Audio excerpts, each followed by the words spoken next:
មានរឿងអ្វីអញ្ចេះក្រៅរៀនជំនាញនេះចាប់ភ្លាមយុវជនម្នាក់បានចាញ់បើកហាងអាជីវកម្មកាត់សក់ដោយចិត្តឯងមានអីស្រាប់តែអ្នកម្ដាយមកដល់ហាងពោលពាក្យច្បាស់បែបនេះធ្វើឲ្យកូននិយាយលែងចង់ចេញជំរាបសួរអ្នកវិញចាហើយបានកូនប្រុសក៏សួរស័យឲ្យហ្នឹងមានអារម្មណ៍អីដែរសួរខ្លួនអូនសួរខ្លួនមកចាអាយូហេបងប្រុសបើកហាងអីដែរហាងនេះហាងកាត់សក់កាត់សក់ចាបាទហើយសប្បាយចិត្តទេបានបងប្រុសមកបើកហាងកាត់សក់អញ្ចឹងមីសប្បាយចិត្តណាកូនអូសប្បាយចិត្តទេហើយឲ្យតែតនេគឺថាមកឲ្យកូនម៉ាស្សាឲ្យអញ្ចឹងមកចាម៉ាស្សាទៅស្រួលខ្លួនម៉ាស្សាទៅស្រួលខ្លួនណាចាអូពុកម៉ែបងប្អូនអើយនេះគឺបងប្រុសជាយុវសិស្សរបស់ OTN ណាឥឡូវចេញបើកហាងហើយបើកហាងមួយកន្លែងនេះគឺថារៀបចំពីពណ៌ហាងស្អាតមែនតើពុកម៉ែបងប្អូនអើយនេះមានម៉ាស៊ីនត្រជាក់មានសឡុងឲ្យភ្ញៀវចូលមកអង្គុយកាត់សក់មានអារម្មណ៍ថាសុខភាពមកហើយថ្ងៃនេះបានអ្នកនាងគុណណាមក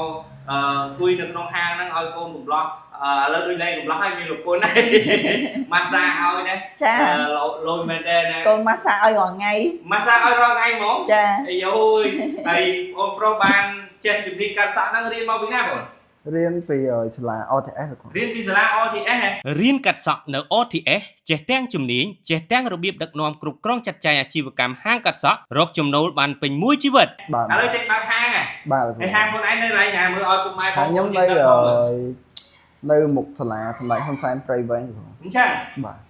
ហើយទៅបើកបានរយៈពេលប្រហែលខែបងបើកបាន7 ខែ7ខែបាទអាយ៉ាហើយរំភើបឯងបានចេញមកធ្វើតកែខ្លួនឯងហ៎រំភើប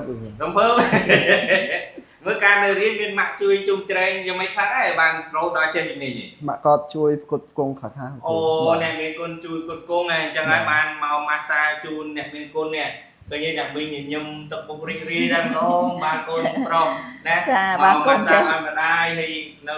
មកនេះគឺថាមិនមែនមកតែម៉ាស្សាទេគឺថាមកលើកទឹកចិត្តកូនណាបាទគិតទៅអ្នកមានគុណល្អមែនទេណាពេលទំនេរមកលើកទឹកចិត្តកូននេះបើកហាងថ្មីមកវិញណាអ្នកមិនបានកូនប្រុសចេះជំនាញកាត់សក់នេះអ្នកមីងមានអារម្មណ៍មិនដែរសប្បាយចិត្តអូនដល់កូនមានជំនាញតខ្លួនអញ្ចឹងបាទហើយកាលពីគាត់ទៅរៀនហ្នឹងអ្នកមានជួយទំនុកបំរុងផ្ដល់យោបល់គាត់យ៉ាងម៉េចខ្លះទៅឲ្យកូនឆ្លាញ់អាជីពកាត់សក់ឲ្យកូនទៅរៀនទៅហើយបើកខ្លួនឯងចឹងមកហើយគាត់រៀននៅ OTS ហ្នឹងអ្នកមីងឃើញថាគាត់ចេះឆាប់ចេះលឿនមកហ៎ចាលឿនអូនអូហើយការគាត់រៀនឃើញសង្កេតឃើញគាត់យ៉ាងម៉េចដែរខិតខំប្រឹងប្រែងយកចិត្តទុកដាក់ឲ្យសាលាគេជួយយ៉ាងម៉េចខ្លះទៅសាលាជួយបរៀនគាត់គ្រប់ម៉ូដគ្រប់ style សក់អញ្ចឹងណាអូបាទអញ្ចឹងឥឡូវនេះចេញមកបាក់ហាងខ្លួនឯងហើយនេះពុកម៉ែបងប្អូនអើយកុំភ្លេចមកគាំទ្រផងណាយុវជនរបស់យើងណាមានជំនាញវិជ្ជាជីវៈអាជីពចេញបើកអាជីវកម្មតខ្លួនហើយការរៀបចំហាងរបស់គាត់នេះគឺថាមានអនាម័យមានផាសុខភាពមែនទេណាហើយតម្លៃការសក់នេះគឺអត់ថ្លៃទេពុកម៉ែបងប្អូនអើយគឺតម្លៃសមរម្យអាចទទួលយកបានតែសំខាន់នេះគឺចូលមកដល់ក្នុងហាងនេះគឺមានអារម្មណ៍មានក្តីសុខតែម្ដងបាទម៉ាស៊ីនត្រជាក់ខែនេះខែក្តៅហ្នឹងណាហើយបិទកញ្ចក់ខាងមុខអត់ឲ្យមានដីហុយចូលទេលយមែនតើទៅយុវសិស្ស OTS ចេញមកកាត់សក់នេះគឺថា